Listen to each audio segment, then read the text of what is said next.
Reverend Canon Chris, I'm so excited that you're here, and you've come a long way to be here with us at Yale Youth Ministry Institute. And I just want to follow up on some of the things that you've been talking about with how you've been able to really attract and nurture the spiritual lives of young people.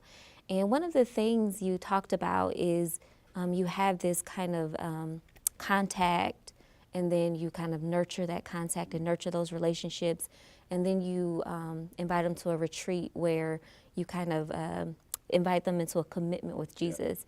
And then when they return, in some ways I think that's hard work because it's about growing that commitment with Jesus. And so one of the questions I have for you is, what happens with your church community when they come back? Is this something that you kind of invite them into, or do you have to change in some ways? Does your church community have to change in order to be welcoming and accommodating for this kind of massive group of young people who may not know anything about what church life looks like? They don't know the traditions, they don't know the doctrines. So how do you do that? Yeah, that's been we've wrestled this one, and we've been shaped by trying to work out what our faithful answer to this one should be. Now, so at St. Laurence, everybody who comes knows that they're coming to a church which says we're living to see young people come to faith and to build new forms of church with them. So that's that's on the board outside of our 12th century building. That's on the board outside. Now, I think that means that these adults who come know that they're not coming for themselves. Now, if you push me, Sarah, I'll say that every single person who's a mature follower of Jesus should know that we don't come to church for ourselves. But once you start to push those things of, hold on, this is what I need and this is what I'm expecting, and say, actually, I think there's somebody else's needs that are above yours. So what we say, so as a church, this has been a great journey for us. And at the moment, what we're at is we have one worship service a week, which is everybody together. Children, adults, young people. Now, the question is, okay, so what do we do in that? Do we just invite young people into that adults do? Or do we say, right, okay, we're just going to make this like a youth thing, but get adults in on it? Now, for us, what we've tried to do, and sometimes successfully and sometimes not, is to try and say, okay, what does it mean for us as the body of Christ in this place, who are these different people, to do the things that church do when they get together? So my take on what churches do when they get together is there's always been specific things that churches do when they gather together.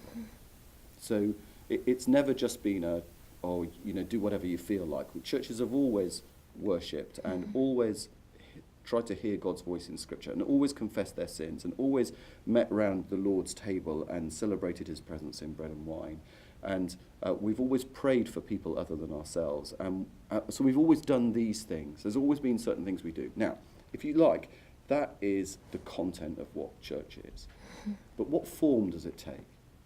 Now, I would say that the form differs for every context. So the way we do that, praising, that hearing God, that praying for one another, that confessing our sins, that feels to me that that's up for grabs with the people that are gathered here and with the presence of the Spirit. So for us, the question then is, how are we authentically a church who gather together to do the things that churches have always done? And how do we do that as authentically ourselves, which is going to look different than it is going to look anywhere else? Now, again, it means if you're an adult member of St. Laurence that you are there for the sake of other people. And so it means that rather than getting, if you want a kind of 25-minute sermon that is going to be really stretching because you're a postgraduate and you've got your doctorate already, you're not going to get that on a Sunday. But it's right that you're not going to get that, because in Scripture, the strong always do what the weak need.